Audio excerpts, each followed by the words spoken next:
السلام عليكم ورحمة الله وبركاته. معاكم حمادة.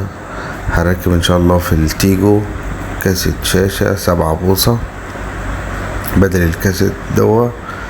اديكوا شايفين منظره مش حلو بسبب الزراير الكبيرة دي. ده كاسيت الشاشة طبعا هيبقى اشيك وزائد قوة صوت. طبعا الدبل بيس ده ماركة محترمة. اي سي الصوت بتاعها قوي، رقمه 4050. تمام. هنفك الفريم، وبعد ما تفك الفريم هتلاقي 3 فيش تحوشهم كده. الفريم طلع معاك كده، الفريم طلع اهو. نبتدي بقى نفك، نجيب بيبة 10 وهتلاقي عندك 4 مسامير تفكهم بالبيبة. تمام. وقبل ما تحوش الفيشة بتاعت الكاسيت، قبل ما تحوش الفيشة بتاع الكاسيت لازم تجرب المالتي. تخلي بالكم من حكاية المالتي دي، لازم تجرب المالتي كويس قبل ما تفك الفيشة بتاعت الكاسيت. تمام. وخلي بالكم الفيشة من ورا السلوك بتاعتها مختلفة، يعني مش الاصفر ثابته والاحمر كونتاك، لا دي مختلفه خالص، الالوان مختلفه. يعني لازم تجيب حاجه تقيس بيها، لان اي غلطه ممكن تعمل قفله وتطير المالتي بتاع العربيه. تخلي بالكم. تمام. ادينا انا بجرب اهو المالتي بتاع العربيه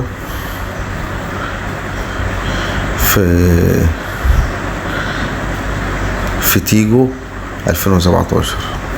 هنركب كاسيت شاشة.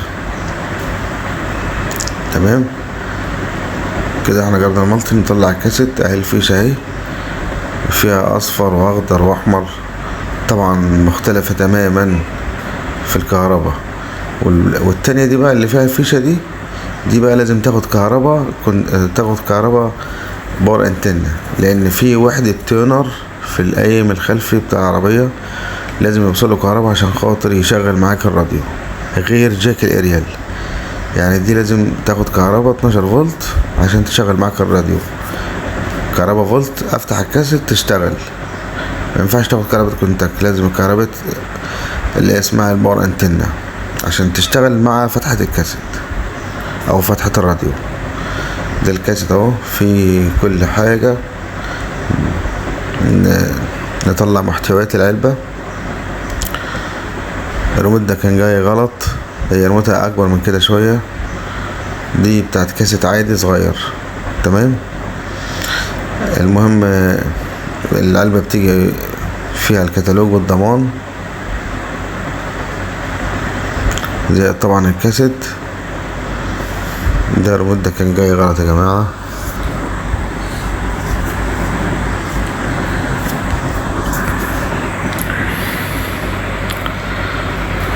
تمام.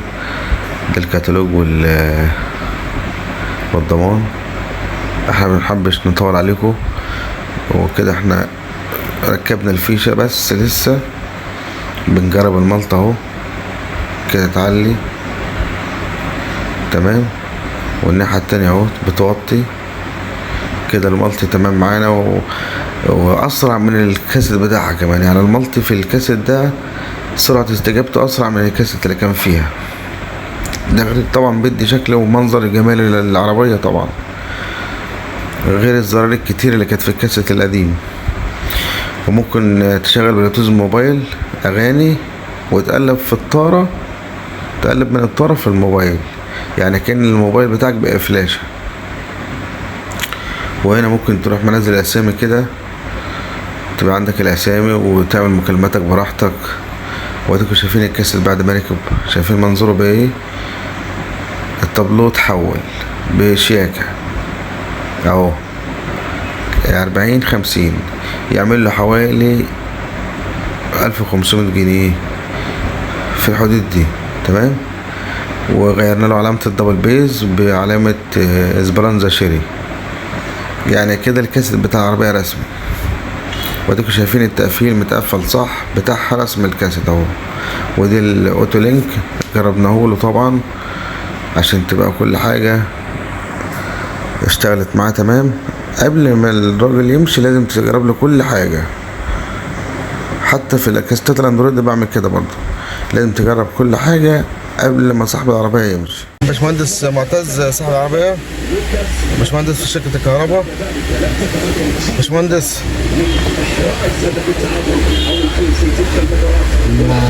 بصراحة يعني الشغل ده فيه كل حاجة أنا ممكن أتخيلها بصراحة، من تشغيل أغاني، فيديوهات، إن أنا أوصل الموبايل نفسه على الكاسيت اللي هي الأوتو لينك. الأوتو لينك بصراحة يعني فيه كل حاجة ممكن أتخيلها ما أتخيلهاش. تمام يا باشمهندس، يعني الكاسيت لدرجة لا ده جميل، لدرجة إن أنا بتعامل التليفون كله بقى موجود على الكاسيت بالنسبة لي. على الكاسيت، فدي بصراحة حاجة ما شاء الله يعني. مبروك عليك يا باشا. الله يبارك فيك. الله يبارك فيك. وده كان الكاسيت السبعة بوصة دبل بيز 4050 في برانزا تيجو. كان معكم حمادة دي جي.